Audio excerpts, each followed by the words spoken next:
Hello, my name is Taryn Ray Smith. I'm 32 years old and I'm from Kansas. And today I'm going to share with you my dating horror story. This experience was really traumatic for me and it still haunts me to this day. So if by sharing my story in some way it helps someone else, I am happy to do so. And hopefully we can together make the world a better place.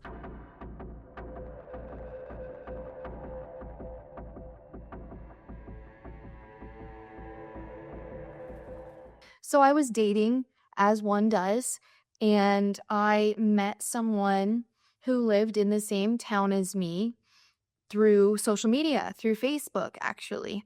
And we messaged back and forth for a while and, seemed like we were hitting it off. And so he asked me to go on a date with him. I agreed to do so. We met up and hung out a little bit, and then we went to a local bar that was having a sangria night.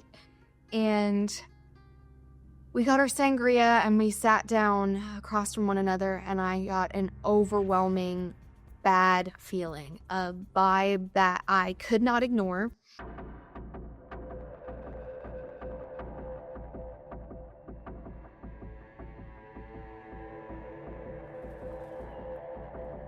I messaged one of my girlfriends and I told her what I was experiencing. So she was also on Mass Street and she was in a club that was down the street. So she said, ditch him, come find us here, and I met her on the street, actually. I ditched him and then went and found her on the street. And then we were like, let's go to the club, because then, if he is following, we'll be able to shake him. So we went to Tonic, is what it was called.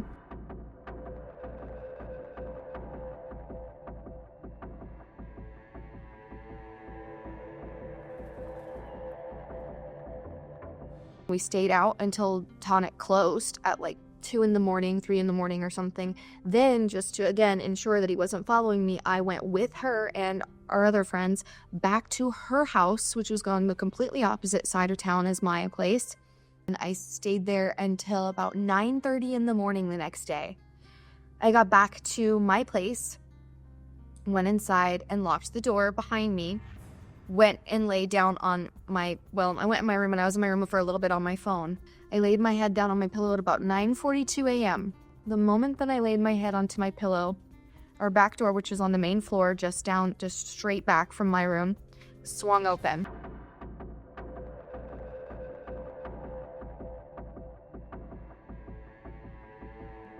And they walked into the house, and I heard a text tone that didn't sound like any of my roommate's text tones, and footsteps walked up to my bedroom door.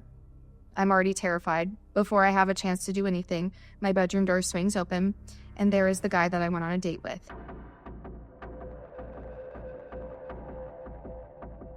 And he starts professing his love for me. He starts saying, Taryn, I love you, and we need to be together. We have to be together.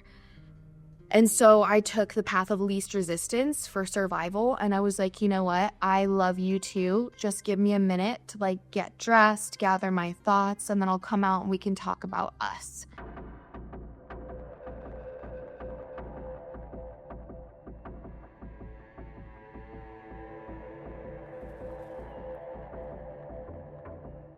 And that worked. He closed my door. I immediately got up, ran to my door, locked it, and called 911. And within 3 to 5 minutes, there were 7 or 8 cop cars outside of my house.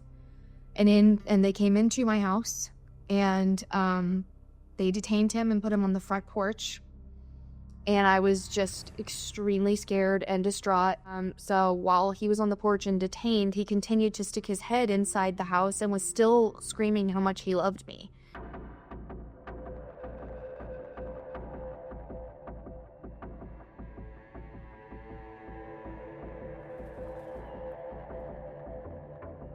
I mean, I think they were just trying to give me tough love, but I didn't appreciate that they were kind of victim blaming me. Like, they were like, how did you meet this guy? Yep, that's why you don't meet people on the internet.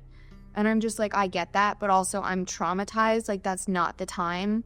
So anyways, that was also traumatizing on top of already being traumatized. And they informed me that he did have prior arrests, prior charges, and that he also had like a 5-inch blade on him, a weapon. He got a restraining order And fortunately, he never contacted me again. Thank God he never came to bother me again. I'm not sure if they took him to jail that day or not. I think they did. And then I had the decision on whether or not to press charges. And I didn't want to go to court and see him again. I chose not to press charges, but to get a restraining order. It's always important to be as proactive as we can and try to vet people before you meet them so you don't have a situation like it happened to me.